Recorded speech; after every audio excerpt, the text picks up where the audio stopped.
né, Vitória? Sim, sim. Agora, Carla, tem uma questão que nós não enfrentamos ainda, que são as consequências dessa fala. Eu disse há pouco que Israel está olhando por cima, né, para tentar entender como vai lidar com esse absurdo dito pelo Lula, já considerado persona não grata, já tem reprimenda com relação ao embaixador, que você conversou com ele e você pode nos trazer as impressões de uma conversa com Frederico Meyer, que para mim é tudo, menos o embaixador, ou está ali também para cumprir com esse papel. Né? Quem é que vai fazer esse trabalho sujo em Israel para tentar arruinar as nossas relações? Ah, eu topo. Meteram o Frederico Meyer ali, porque não é possível, né? Mas só para completar o raciocínio e te devolver, Carla, eu estou dizendo desde o início da minha jornada aqui hoje que a gente não sabe quais serão as consequências de um embargo, de uma sanção. Nós não sabemos o que vem por aí, porque nós estamos indo contra o Ocidente e certamente algo vai acontecer. Não acredito que um simples pedido de desculpa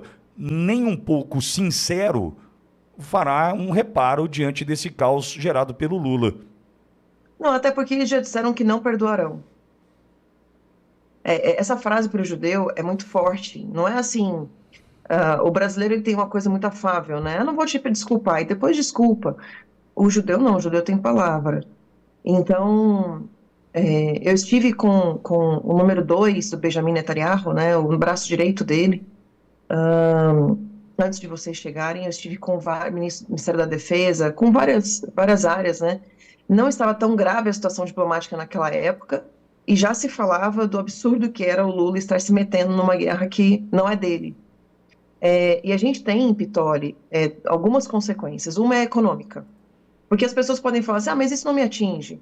Então, deixa eu te explicar. Nós trocamos, né, temos na nossa balança comercial com Israel 4 bilhões de dólares por ano.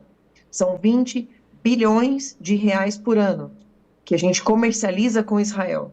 Esses 20 bilhões, eles geram emprego, eles geram renda, eles trazem um PIB maior para o Brasil. Enfim, a nossa balança fica favorável, que é favorável em relação a Israel, é positiva. Então, já tem a consequência econômica. 2, tem uma consequência de segurança, porque a grande maioria das coisas que a gente compra de Israel é material de segurança. Então, não existe nenhum outro país no mundo que tenha certas inteligências que Israel tem. No nosso dia a dia, a gente usa cerca de 300 invenções de israelitas no Brasil. Todos os dias na sua vida, você utiliza 300 invenções, no mínimo, de israelitas no Brasil. Israel é o país que mais tem prêmios Nobel por população. E aí a gente tem a consequência mais grave da segurança, que é a segurança pública mesmo, a nossa defesa, porque quando Benjamin Netanyahu fala que Lula cruzou uma linha vermelha, ele está avisando para não continuar nesse rumo. Porque podem vir sanções econômicas, mas pode também expandir uma questão de uma guerra. Não acho que Israel vai atacar a gente, lógico que não. Mas nos coloca numa situação muito perigosa. E mais ainda, atrai o mundo terrorista para o Brasil. Esse é o ponto. Então, quando a gente fala em trazer a possibilidade da guerra para o Brasil, não é que Israel vai nos atacar, mas sim que a gente se coloca de braços abertos para o terrorismo. E a gente ouviu, eu ouvi, né, e nesse caso fui eu que fiz uma reunião com uma pessoa específica da inteligência de Israel, que disse que o Hamas já está no Brasil, Hezbollah já está no Brasil. Existem relações econômicas do Hezbollah e do Hamas com Líbano e, Israel, e Gaza, ou seja, Líbano com Hezbollah e relações, transações, né, financeiras do Hamas com a faixa de Gaza e com o Irã, principalmente. A gente tem ao lado do Lula uma pessoa que tem uma filha casada com uma pessoa do Irã que tem grande responsabilidade no relacionamento com os grupos terroristas. Então, eu estou dizendo o seguinte, Lula quer trazer a guerra para o Brasil, quer trazer o terrorismo para o Brasil. Ontem eu vi uma mala no aeroporto Pitoli, de Campinas, e aí eu olhei para a mala e aí não tinha ninguém na mesa. Aí daqui a pouco eu olhei de novo, 5 minutos depois a mala estava ali e não tinha ninguém na mesa. Aí eu comentei com uma amiga assim, poxa, você viu se alguém deixou essa mala aqui? Ela falou assim, não vi ninguém deixando. Eu falei, ó, se fosse no aeroporto de Israel, isso já estaria fechado, né? Para todo Sim, sim. mundo, para ver antibomba e tal. E assim, no Brasil isso pode ser uma realidade em algum tempo. É muito grave, Vitória. É muito grave. Emílio, a Carla está na tua escuta, Emílio. Bom dia, deputada Carla Zambelli, né? Eu também quero lembrar aqui que a senhora já estava prevendo tudo isso que iria acontecer quando a senhora esteve lá com o embaixador Frederico Meyer e se negou a tirar uma foto com ele depois do encontro. Isso ficou marcado para mim. Agora, o que eu gostaria é de perguntar, depois do tamanho dessa irresponsabilidade do Lula em fazer esse tipo de declaração que está afetando as relações internacionais do Brasil com Israel, num primeiro momento. A senhora acha que essa adesão do pedido de impeachment pode, de fato, passar o número de 100 deputados federais assinando esse pedido? Se a população ajudar, né, pedindo para os deputados, eu acho que sim, porque nós já temos 100 confirmados, 100 deputados confirmados na manifestação na Paulista, dia 25, e acho que 12 senadores. Duas não vão poder ir, que é a Damares e a Tereza, porque estarão em cirurgia. Uma em cirurgia, outra num procedimento médico, se eu não me engano. Então, não vão poder ir. Mas você vê que a adesão de parlamentares já está alta para a manifestação. E o pensamento, né, é mais ou menos o mesmo. O pensamento das pessoas, os valores, os princípios dessas pessoas são os mesmos entre si. Então, eu acho que pode passar. A gente já está com 78 assinaturas. Eu ia apresentar hoje, vou estender para amanhã, para que a gente possa deixar que mais deputados façam adesão ao pedido. E a senadora Damares já também quer assinar o pedido. Eu estou vendo ali como é que a gente vai fazer, porque o pedido de impeachment tem alguns ritos bem específicos de assinatura de cada página e tal, e a gente ia fazer isso eletronicamente. Uma vez que entra uma senadora, a gente talvez tenha que fazer de alguma outra forma. Mas assim, você vê que a adesão já está bem alta em um dia. Se a população começar a perguntar para o seu deputado se ele vai aderir ao pedido de impeachment, sim, pode passar de 100, e isso já demonstraria um apoio maciço, né, do parlamento em apoio ao pedido de impeachment de Lula, ou seja, ficar mais próximo da realidade. Há uma semana atrás, a gente não imaginaria uma realidade tão próxima de um possível impeachment de Lula, né, no começo do segundo ano de mandato dele. Mas eu acho que a situação pode se agravar, né, Lula não está tomando cuidado.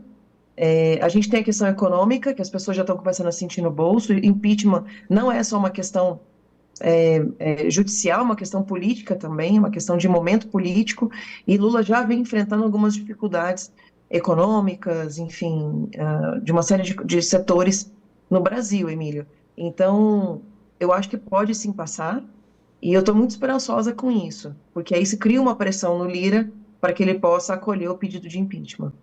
Agora, Carla, eu recebi uma mensagem de um ouvinte nosso que nos acompanha direto de, acho que Nagoya, está no Japão. Ele disse que agora à noite, nos telejornais japoneses, todos, ele disse, olha, Vitória, todos, é inacreditável, todos trazendo a fala do Lula, criticando a fala do Lula no Japão. Então essa vergonha já não é mais uma vergonha que a gente passa só com o povo de Israel, mas o mundo já repercute o que Lula fez, essa fala atroz, enfim, imperdoável que Lula fez, já repercute mundo afora.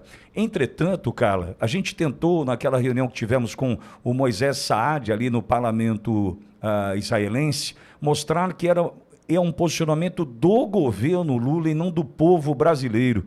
Em algum momento você já pensou numa reunião com o embaixador aqui no Brasil para tentar ratificar que a posição do brasileiro não é essa posição que Lula tem?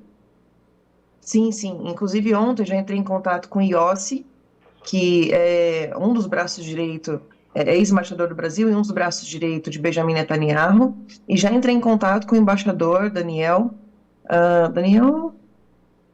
esqueci o sobrenome dele, mas o embaixador Daniel, já conversei com ele, já falei também com o Jonathan, que é o deputado responsável, né, daqui do Brasil, e já falamos para ele sobre o pedido de impeachment, sobre o agravo que Júlia Zanato também entrou, né, então assim, seria mais ou menos o mesmo agravo que o presidente do Yad Vashem fez, do Museu do Holocausto, e eles já estão cientes que a gente está se movimentando, e que o número de deputados, a adesão dos deputados já é muito grande.